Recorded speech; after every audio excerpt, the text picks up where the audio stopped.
Just waiting for the sound. And while we're waiting for the sound, I think I'll have a sip of my coffee. Is George here? George is here. Welcome to Monday morning, the last week of baseball till the playoffs. How exciting is that? Now, you know how we do it.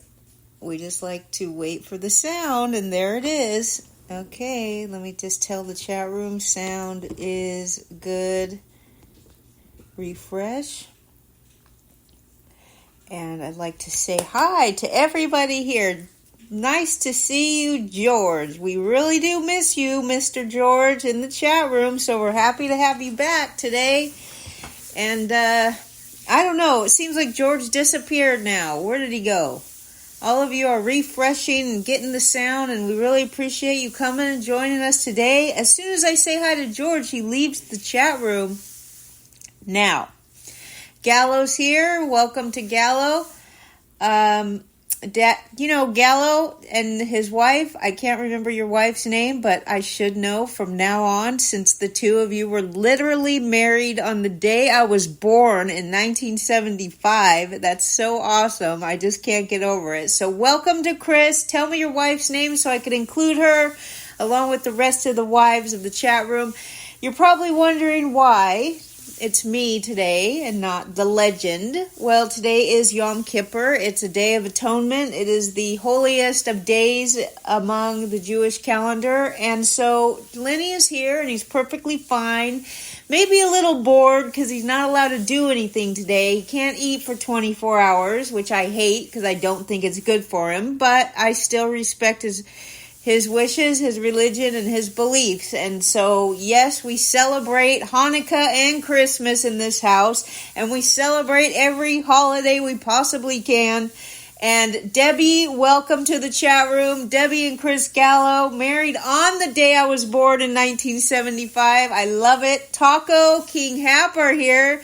The Happy Hour Social Club, Wednesday and Thursday nights. You can find them at Twitch, or you can come here, but there's not a lot of people in the chat room. I would say there is a link next to our podcast player, and it shows the Twitch link to the Happy Hour Social Club. The guys are great people. Their friends are great people. They're very fun. I can't wait to meet them and go have some beers with them.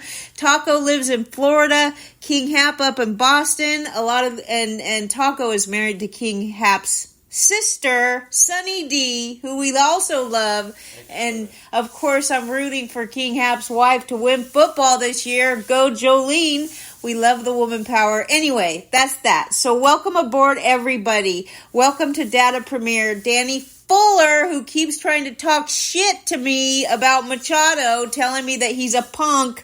Well, of course, coming from a Dodger fan, he's a punk. And yes, I know his antics started in Baltimore, but Machado, yes.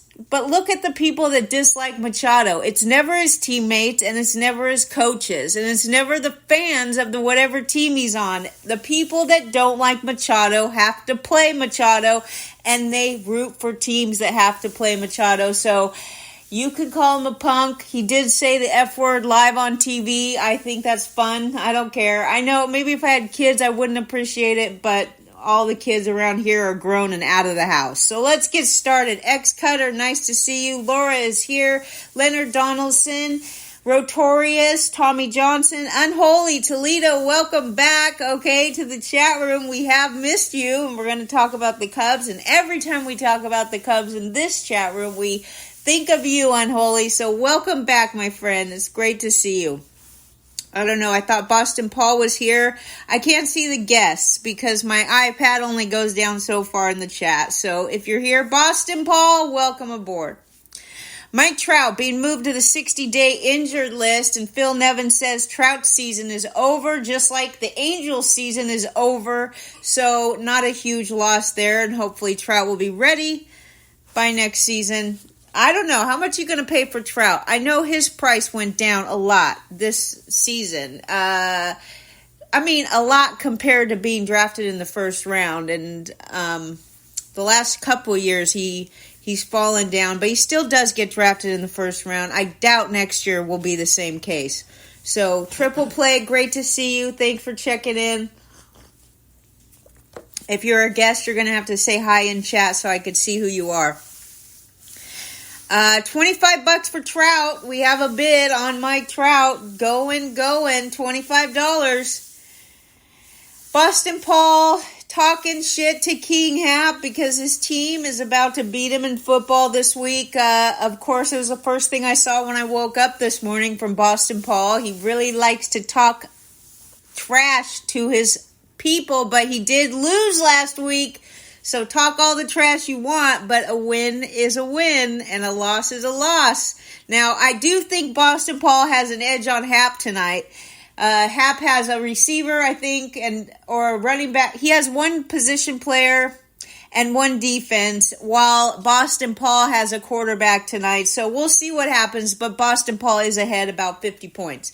The Texas Rangers, I wish King Turd was here because he is straight from Texas, and the Texas Rangers, pulling it together.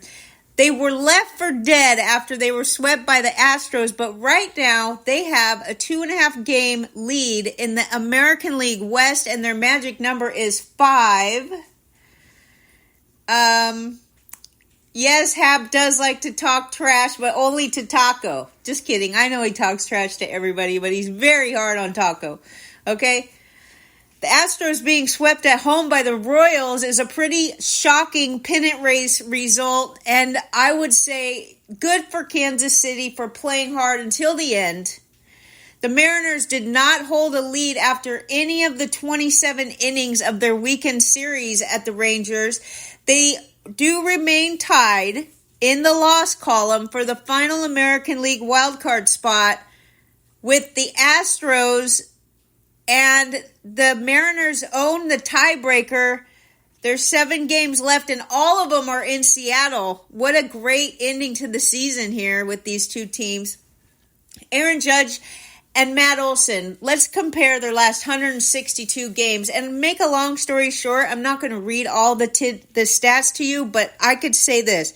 Matt Olson has a better... he has better stats. He has more home runs, way more RBIs in the last 162 games than Aaron Judge. The Braves placed Charlie Morton. This is a huge loss for the Braves. Morton isn't out for the rest of the season, the rest of the playoffs, but he is out for the National League Division Series because they put him on the injured list with a right index finger inflammation, and they're hoping that they could get through the National League Division Series, and then after that, Morton is probably able to pitch, but we don't know. And it is a hard hit for the Atlanta Braves this late in the season. Yes, we talk about Taco being our cool, calm, collected member of the chat room, and we got a lot of trash talking between King Hap and Boston Paul. Now, Josh Lowe, what a great... I picked this guy up on the waiver like the second week in the season, and it was the best move I made all season, okay? And it not to say I made many great moves this season, but most of them I could say are bad moves. 19 home runs, 32 stolen bases, 125 weighted runs created plus also he has a 4 defensive runs saved playing right field. His rookie season, Josh Lowe, excellent. AJ Puck has blown 5 of listen to this. Is Malpal here? Where are you, Malpal? Where's Turd and Malpal? I need some support here. But this is Malpal's boy, Jesus Luzardo. AJ Puck has blown 5 of Jesus Luzardo's potential victories, and he's especially bad on the 23rd of the month. He costed Luzardo a win on June 23rd, July 23rd, and September 23rd. That's a pretty interesting tidbit that Lenny scraped up from Twitter, X, whatever. Davis Schneider has lost his luster now. He's 0 for his last 30. And the Braves are by far the best teams in baseball right now.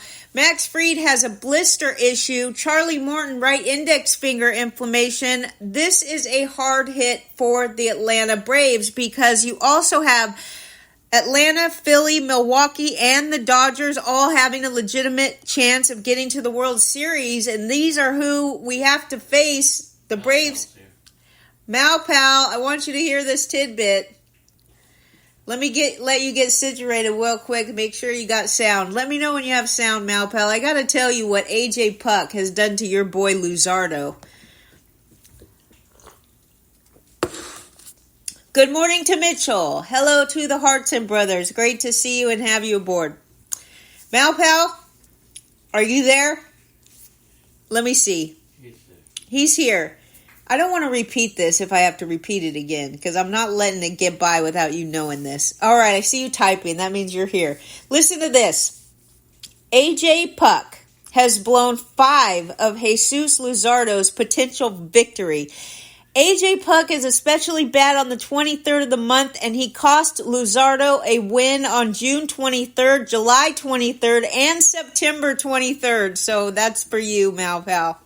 Now, Riley Green is expected to be ready for the start of next season after he underwent Tommy John surgery on Wednesday on his right non-throwing elbow. Now, this is important because it's not a worst case scenario. We saw Bryce Harper coming back very quickly from Tommy John, the quickest we've ever seen. And because he's a position player and the operation was on his non-throwing arm, his rehab timeline is not going to come close to the 12 to 18 months for a pitcher.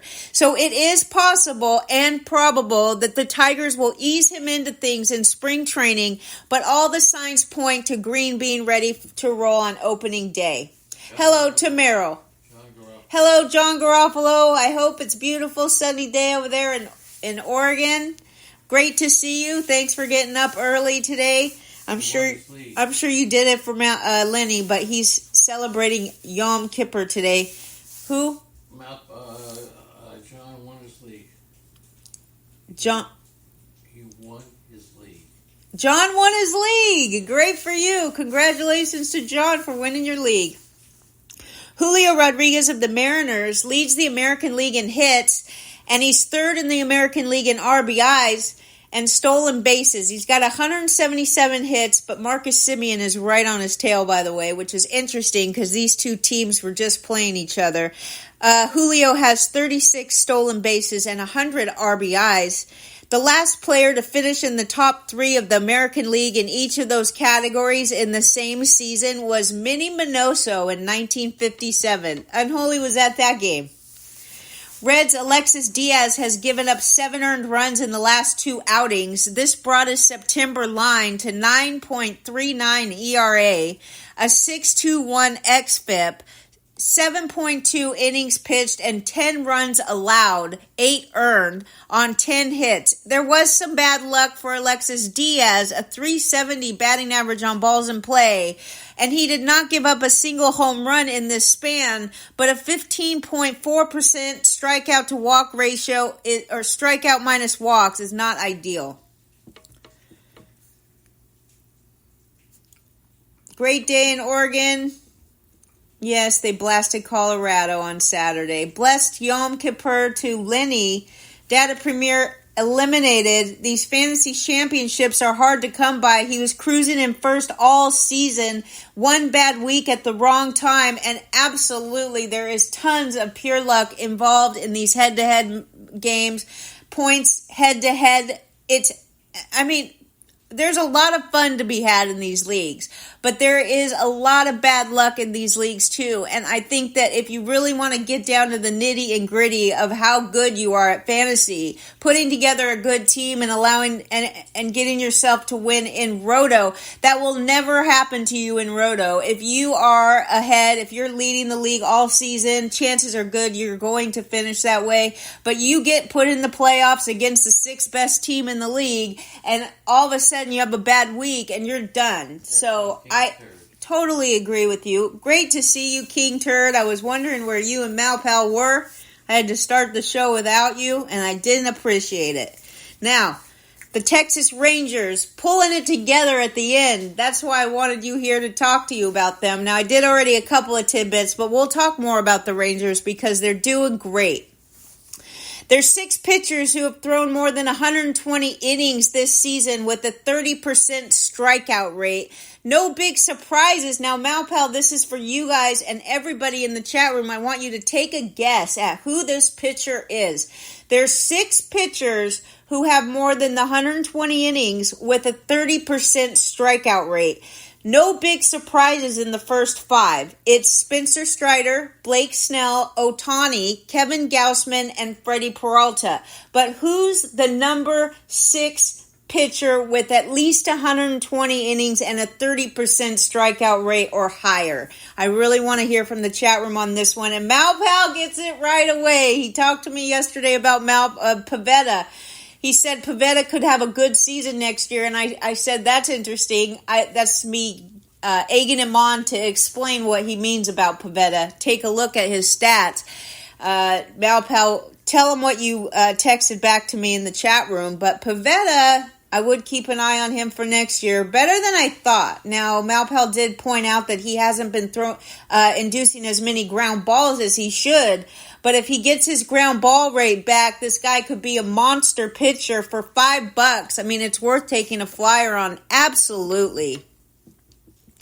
After initially staying in for another at-bat, Yandy Diaz exited the game with an injury after hurting himself in the previous at-bat, and the Rays are just likely being cautious but kept eye on his status. Now, Luis Robert Jr., one of the few bright spots on the White Sox, but he exited the game against the Red Sox due to knee soreness after stealing his 20th base of the season.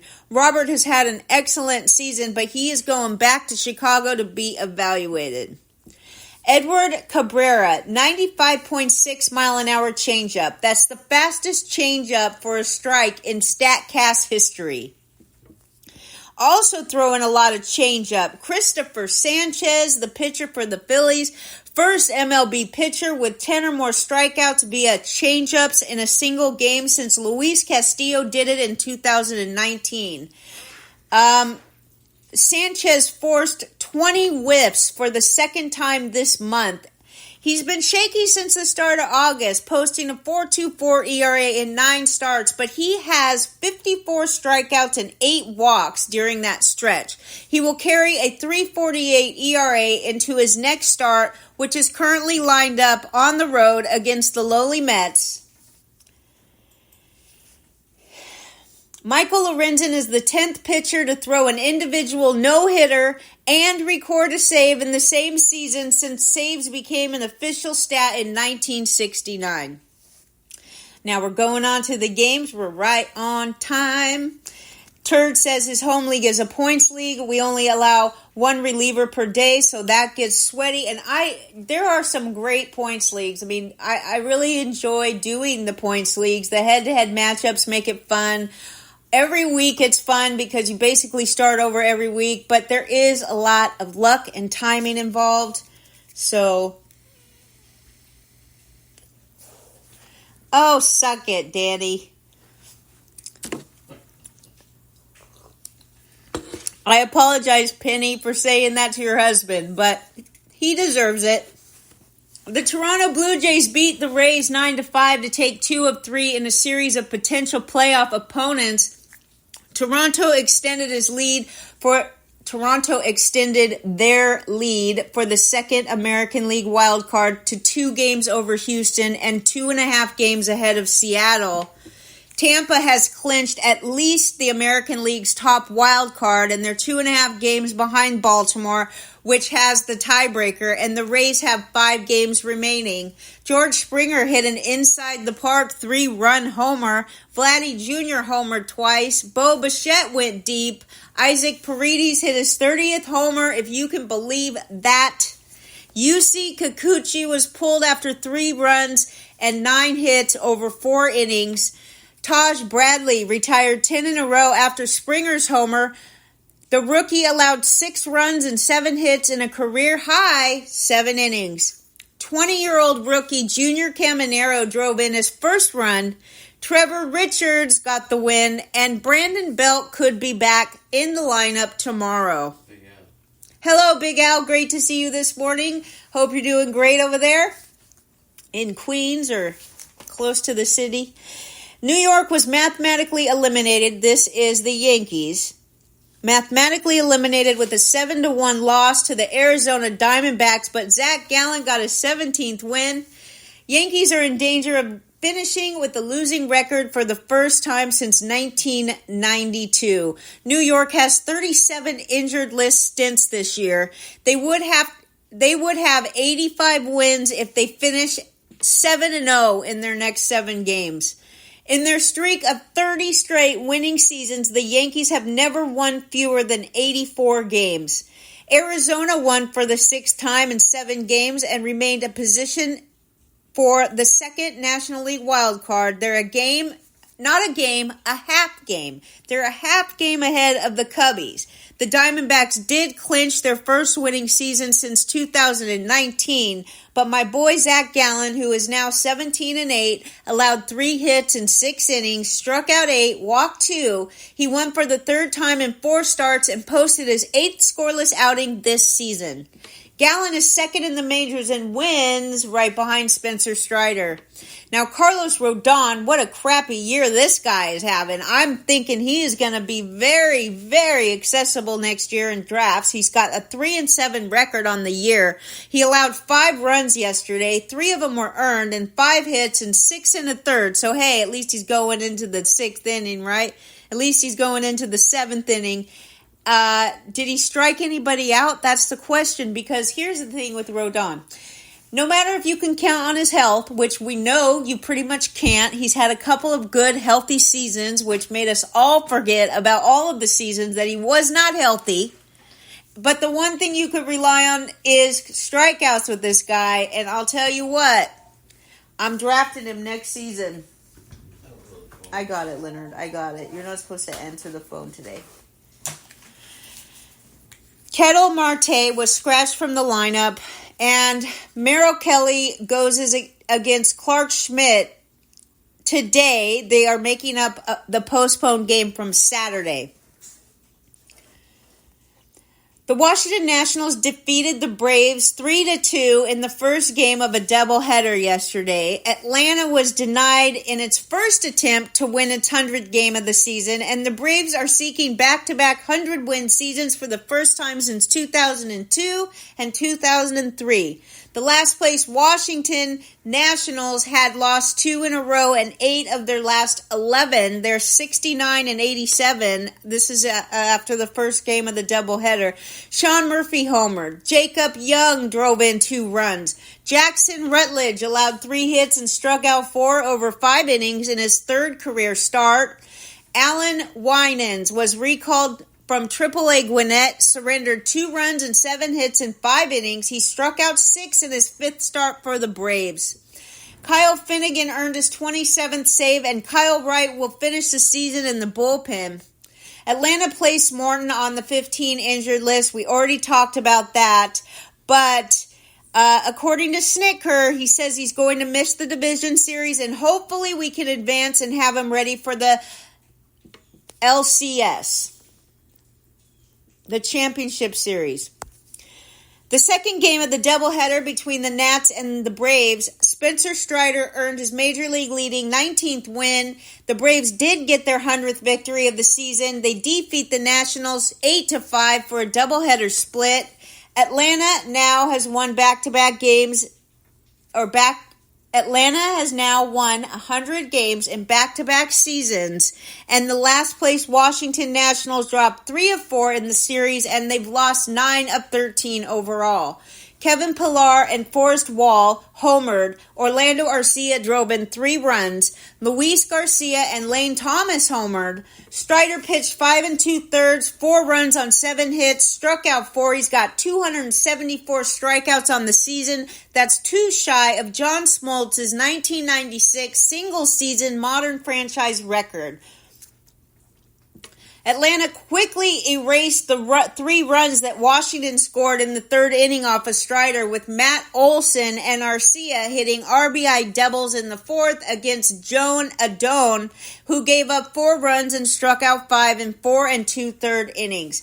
Now, Lane Thomas stole his 20th base in the 3rd inning of the 2nd game. He's the 4th Nationals player to hit 20 homers and steal 20 bases in a season since they moved to Washington in 2005. 2020 for Thomas. Washington's attendance for this season was 1.8 million, down 7.9% from last year's total. It is the lowest season attendance since 2010.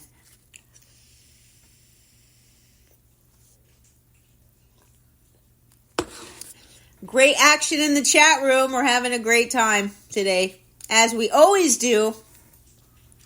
I hope Penny's not mad at me for telling Danny off. Just kidding. Okay. White Sox beat the Red Sox 3-2. The game was shortened by rain, ending a string of 12 straight series losses for the White Sox. They're trying to avoid their second 100-loss season in 5 years and the 5th in club history. The White Sox did take 2 of 3 from the Red Sox and captured their first series since August 7th. The Red Sox are on pace to finish in the AL East basement for the 3rd time in 4 years. The umpires called for the tarp after the 6th, and it was called after an hour and 43-minute delay. The Red Sox have lost a season-high 6 straight series. It was Chicago's first road series win since August 4th at Cleveland. The White Sox won the season series against Boston 4-2. Mike Clevenger pitched 6 solid innings, gave up 2 runs and 5 hits without striking out or walking a batter. Elvis Andrus had a 2-run double. Adam Duvall and Wilyer Abreu each hit solo home runs.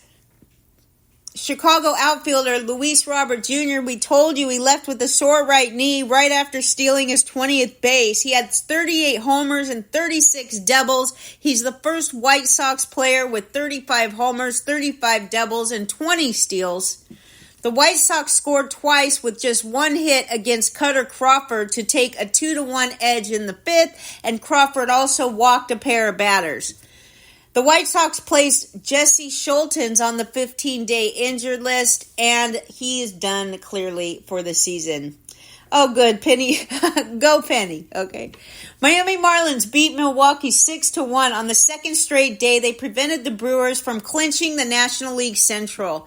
The Marlins remained 1 game behind Chicago Cubbies for the 3rd National League wildcard spot, and Milwaukee's division lead over the 2nd-place Cubs was cut to 6 games. Miami went 46-35 at home this year, up from 34-47 last year, and they finished the regular season with 3-game series at the New York Mets and then another 3-game series at the Pirates. So they got the Brewers, their schedule is excelente. Marlins starter Edward Cabrera allowed 1 run and 5 hits in 5+ innings with 5 strikeouts, and Freddie Peralta gave up 4 runs and 9 hits in 3 innings. John Birdie had his 2nd career multi-homer game, only his 3rd homer of the season, okay? I can't remember when the other multi-homer game was, but it was a couple years ago. Josh Bell also went deep. Jorge Soler had 3 hits, and Jazz Chisholm doubled twice. Xavier Edwards stepped in for the injured Miami infielder Luis Arias and had 3 hits and 2 stolen bases. Marlins closer Tanner Scott struck out the side in the perfect 9th inning, giving him 101 strikeouts. He's the first left-handed Miami reliever to reach triple-digit strikeouts. The Orioles move closer to clinching the American League East title. Is Eddie here? Eddie's been sick. He texted me yesterday, so let's all wish Eddie to feel better and get well soon. He says he has a very bad cold and he's very tired, so we send our love to Eddie Heckman. The Orioles moved closer to clinching the American League East title, defeating the Guardians 5-1. Baltimore has a 2.5-game lead over Tampa Bay in the division and reduced their magic number to 3. Baltimore has 6 games remaining and holds the tiebreaker over the Rays. The Orioles completed a stretch of playing a game in 17 straight days, and Cleveland won the first 2 games of the series in their last at bat, including a 9-8 walk-off victory on Friday.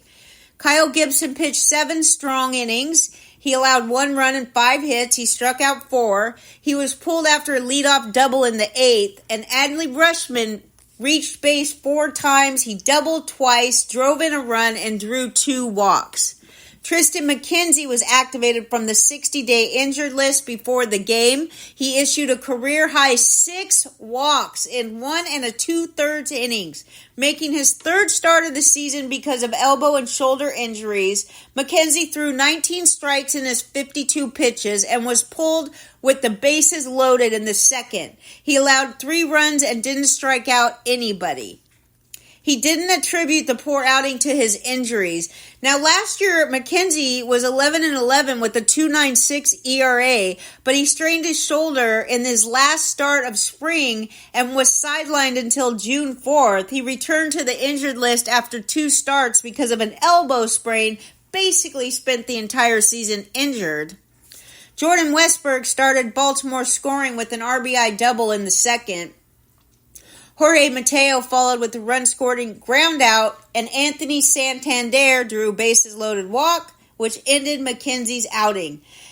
SM King Turd says the Phillies are going to make some noise. I think they'll give Atlanta or the Dodgers everything they want. Wheeler and Nola plus that lineup, he's back. Josh Young is back. That's who he's referring to. Evan Carter is scorching. Jordan Westburg started Baltimore scoring with an RBI double in the 2nd. We already told you that. Ryan Mountcastle worked out at first base before the game. And Bo Naylor, the rookie catcher, Josh's brother, he has a bruised right thumb. He was out of the lineup for the 2nd straight game. And Gabriel Arias was out after being hit by a pitch on Saturday.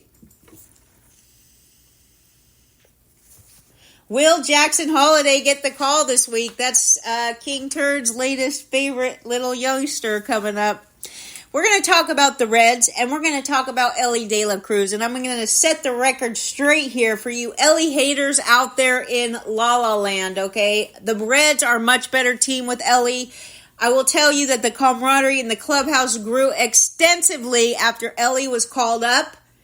And yes, he's made a lot of errors, but this guy is the firecracker on this team. He is the future of the Reds. I do not believe that Matt McClain will come close to what Elly will do in his career, but that's just an opinion based on not a lot of stats.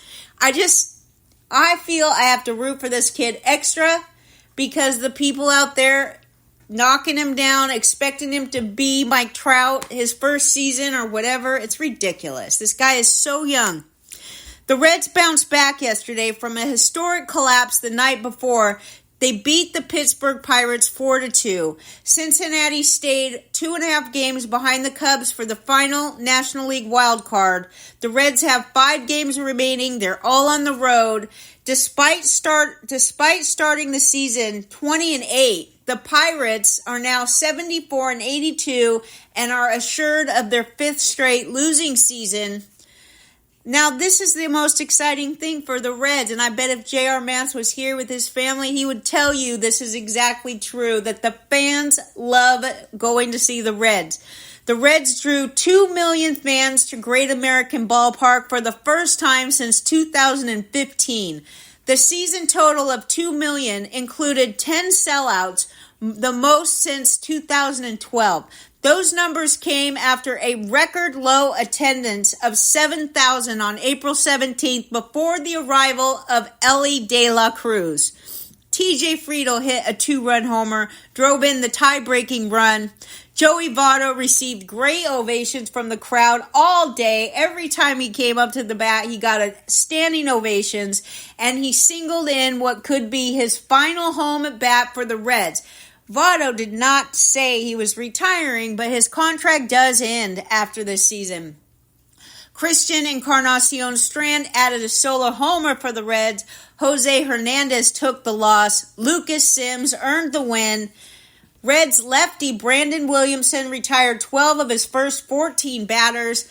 Jack Suwinski led off the 5th with his 26th homer of the season. Quinn Priester had an 8.61 ERA coming in. He held the Reds hitless until the 6th inning. Votto, we told you all about. He said he'll wait until after the season to ponder his future. Yes, De La Cruz is batting .229. I totally agree. It's not great. But Jose Fernandez, 7 years ago, my keeper team hooked a big hit with the loss of Jose Fernandez. It makes me even tear up just even seeing that picture. He was my favorite player in baseball when it happened. I love that guy. I love his attitude. He's sorely missed. Okay? Matt McClain made a second and final rehab appearance for AAA Louisville and expected to rejoin the club tomorrow in Cleveland. Ryan Jeffers homered, triple, and drove in 3 runs to back a strong outing by Joe Ryan as the Minnesota Twins pulled away late for a 9-3 win over the lowly Angels. Minnesota posted its first victory since they clinched the American League Central title by beating the Angels on Friday. Now the Angels have lost 9 of 11. Joe Ryan tied Pablo Lopez for the team lead in wins. He pitched 6 innings, 3 runs, 7 hits, didn't walk anybody, and struck out 10, which is 1 shy of his career high. It was the 6th time that he fanned 10 batters this season, and he finished his start with the flourish, striking out the side in the 6th inning. Reliever Carson Fulmer made his first Major League appearance since 2021, 3 runs in 4 innings and took the loss. After a 50-minute rain delay, Jeffers and Max Kepler each hit 2-run homers to help the Twins expand a 1-run lead. Jorge Polanco, 14th homer. Matt Wallner reached base 4 times and scored twice, and Trevor Larnach, 2 RBIs. Brandon Drury drove in 2 runs, and Zach Neto had 2 hits and an RBI. We told you yesterday Tyler Anderson was replaced in his scheduled start. He was placed on the 15-day injured list, and C.J. Cron went on the 10-day injured list. I bring up Chris Paddock. Why do I bring up Chris Paddock? He was reinstated from the 60-day injured list. He's returning from Tommy John surgery that ended his season after just 5 starts, but he will be he's going to be pitching in the bullpen during the playoffs. He warmed up and he was about to enter the game in the 7th when the rain hit, so they sent Louis Barlin to the mound instead. But Chris Paddock is back, and he is going to be pitching in the bullpen for the Twins. The Astros know that they need to get it together and quickly for a chance to defend their crown this postseason after being swept at home by one of baseball's worst teams in the Royals and falling further behind Texas in the American League West. Nelson Velasquez hit 2 home runs, and Salvador Perez is back, by the way.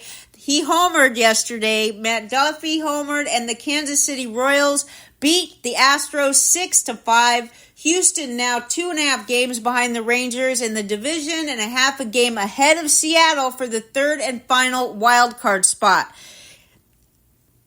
Houston finished 39-42 at Minute Maid Park this year. It's their first losing record at home since 2014. Kansas City has won 6 straight games and 10 of their last 11. The Royals raced to a 6-2 lead after tagging Hunter Brown for all 4 home runs in just 3 innings. Yordan Alvarez also hit a solo homer. These Astros couldn't do anything on a day they went 1 for 10 with runners in scoring position and lost for the 5th time in 6 games, but Jose Abreu is confident that they can get back on track. They're running out of time, okay? And now they're going back to Seattle for the rest of the season. Go Seattle. I'm rooting for Seattle right now. Chas McCormick doubled with 1 out in the 8th inning, but Carlos Hernandez retired the next 2 batters and left him stranded. James MacArthur, 3rd save. Steven Cruz opened the game for the Royals and allowed 3 hits and a run in an inning before Alec Marsh took over. He allowed 3 hits and 4 runs, 3 of them earned, with 6 strikeouts in 5 1/3 and got the win. The Royals lost 102 this season, but they took 5 of 6 from the Astros. I told you Perez was activated, plus he hit a homer. Michael Brantley missed a 6th straight game with right shoulder soreness, but he did take batting practice on the field before the game, and he could return as early as today, which doesn't help fantasy people out at all because Michael Brantley is nothing but a bust in fantasies. I will say the Astros welcomed 3 million fans to Minute Maid, their most since a record 2004. It's the 5th time the team has had a home attendance of more than 3 million and the first since 2007. Go Rangers. I'm rooting for Rangers. That's true. Unholy says it was the last Cubs home game yesterday. Ian Happ signed a ball attached with a $100 bill and tossed it to a bleacher regular.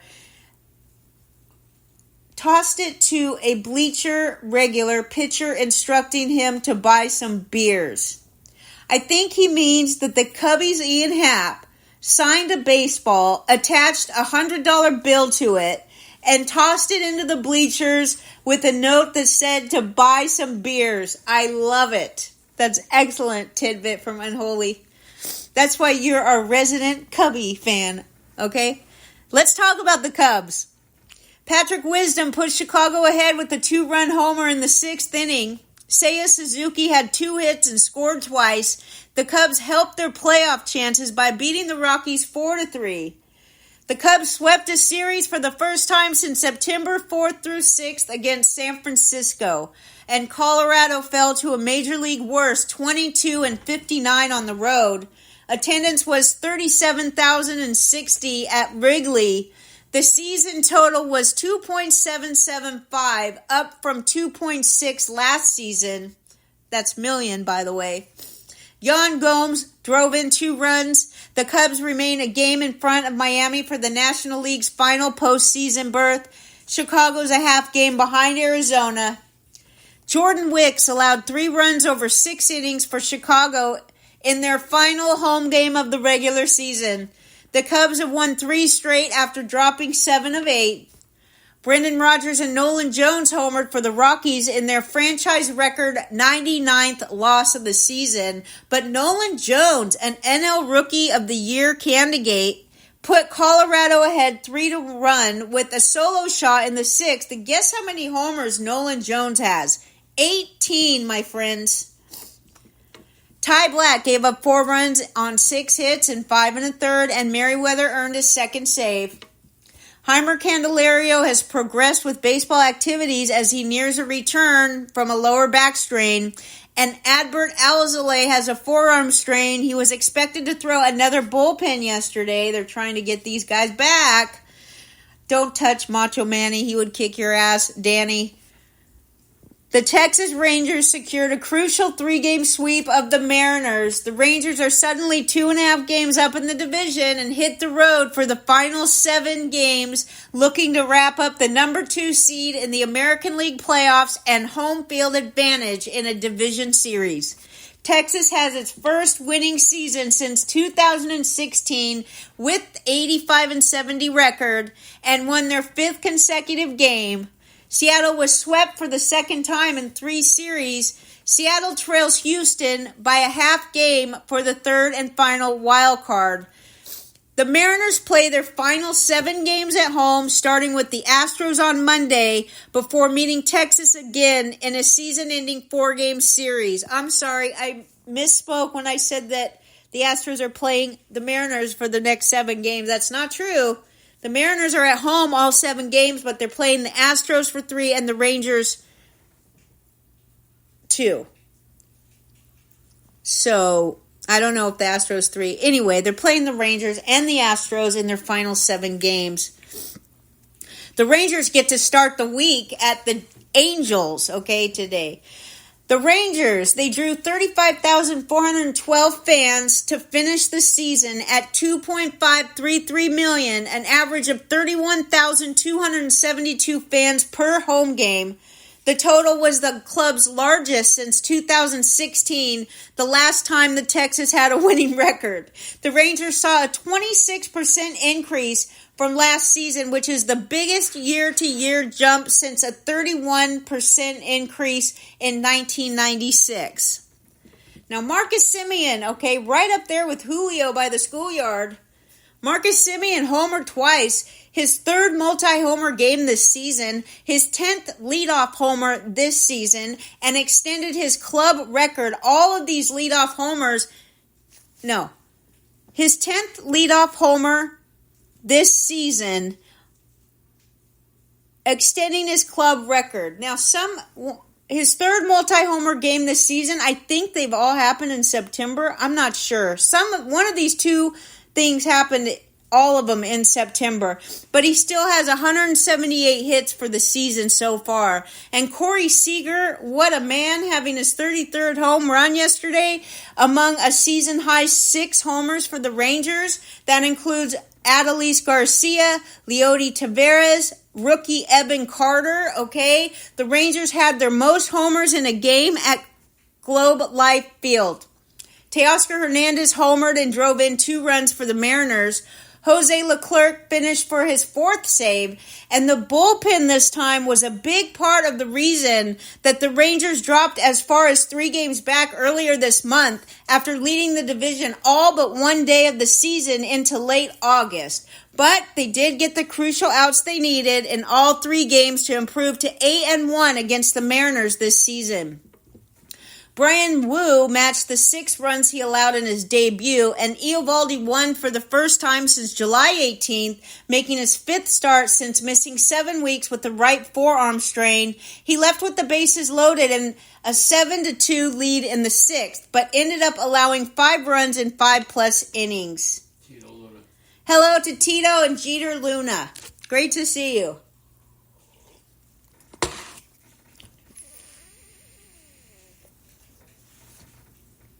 All right. Oh, I'm sweating. Eduardo Rodriguez threw 7 scoreless innings to end Detroit's 2-game losing streak, and the Tigers beat the last place Athletics 2-0 in Oakland's last home game. Spencer Torkelson had 2 hits and drove in the only runs in the game, and Detroit finished 6-4 on its final road trip of the season. The A's record is 48-108. They lost for the 9th time in 11 games and finally tied the Oakland-era record for the most losses in a season, initially set in 1979.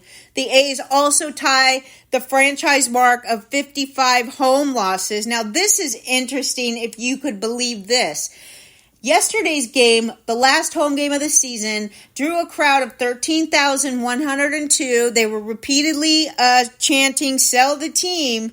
Now, despite the owner John Fisher's acknowledgement of his intentions to move the franchise, Oakland's overall attendance of 832,000 at the Coliseum this season was nearly 45,000 more than it was last season when the team finished 60-102. So all this talk about nobody going to the Oakland games, they actually had more fans this year than they did all last season. Rodriguez left his previous outing Monday due to back spasms. He was mostly sharp in his return despite walking for... 1 second. Okay. He allowed 5 hits and did not allow a run while pitching 7 innings or more for the 6th time this season. J.P. Sears had 7 strikeouts and allowed 2 runs and 6 hits in 5 innings. This is the Iron Man of the A's rotation. He threw 97 pitches and walked 2 in his 31st start of the season. Alex Lane got his 25th save, and that helped the Tigers finish 41-40 on the road, their first winning road record since 2016. Shea Langoliers doubled twice. Brent Rooker committed an error, which is Oakland's 98th error of the season. Now, Ruiz is closing in on the rookie record. He stole his 64th and 65th bases for the A's, moving him within 1 of tying Kenny Lofton's American League record for rookies of 66 set in 1992. Miguel Cabrera was back in the lineup after an off day for rest. He went 0 for 4 with 2 strikeouts. It had already been a tough afternoon in the late September sun when Fernando Tatis Jr. made a home run robbing catch so spectacular it drew an ovation from the sellout crowd and admiration from his Padres teammates. Hello, George. Great to see you back. Great to see you, George, and congratulations on all of your success this year in fantasy. You always do a good job. I see you making moves every week. You're a great person to play against in fantasy, and we just appreciate having you back in the chat room, George. Wonderful to see you. Padres beat the Cardinals 12-2 in their home finale. The crowd was an announced sellout of 42,505. It extended the Padres' single-season home attendance record to 3.23 million in 79 games. It was their 61st sellout. Juan Soto had a big day. He hit a 461-foot homer, and he drove in 4 runs. He finished a triple shy of the cycle. He was one of 4 players to score at least 2 runs. The Padres tied their season high with 18 hits. Michael Wacha, 13-4 record, held the Cardinals to 2 runs and 6 hits in 7 innings while striking out 6 and walking 1. Soto, who also made 3 great catches in left field, said that Tatis's catch was the best he'd ever seen. Leonard? Hello, John. Welcome back. And congratulations on winning your league. That's an excellent, okay?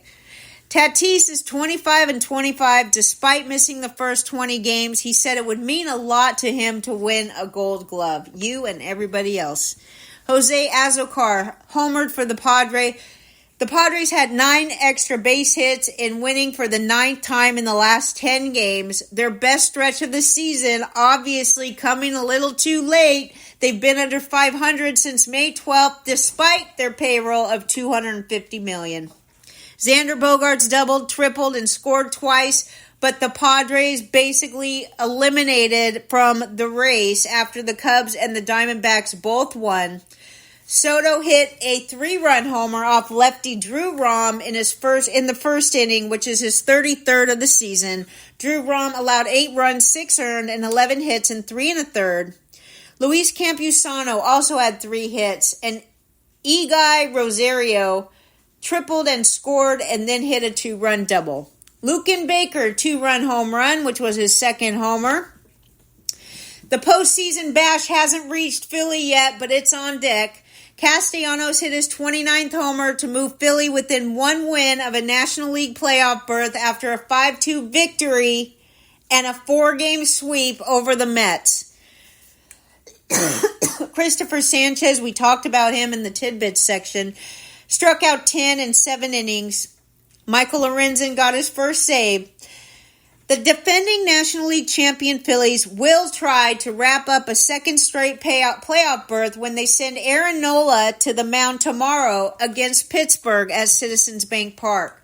A loss by the Marlins or Cubs tomorrow would also secure a wild card for the Phillies. They overcame a sluggish start. They were 26-32 on June 3rd, okay?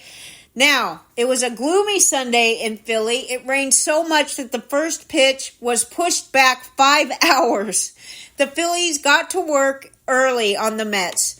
Real Muto had a 2-run single off of Jose Buto in the 4th, and Castellanos followed the same inning with a 2-run shot to left field that sent the Phillies on their way to their 5th straight win. Harper added an RBI single in the 5th. The Mets didn't have a base runner until the 5th inning.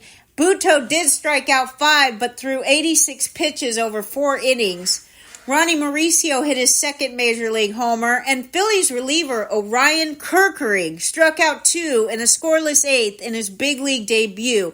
We did tell you before this guy Kerkering came up, he went 4-1 with 14 saves and a 1.51 ERA across 49 relief appearances with 4 different minor league teams this season. Francisco Alvarez exited after getting hit on the fingers by a foul ball. And the Dodgers beat the Giants 3-2. The Dodgers are 6-6 in extra inning games this season, and the Giants lost 8 of 10 to end their road trip. They were outscored 60-33 on this road trip, and they lost 28 of 34 road games since July 19th. They finished 34-47 on the road, their fewest road wins in a full season since going 31-50 in 2018. Boo, Dodgers. They lead the majors in attendance with 3.837 million on the season, going over 3.8 million for the second straight year and the fifth time in team history. They fell 24,329 short of last year's total. They had 19 sellouts and averaged 47,371 each home game, 81 home games this year.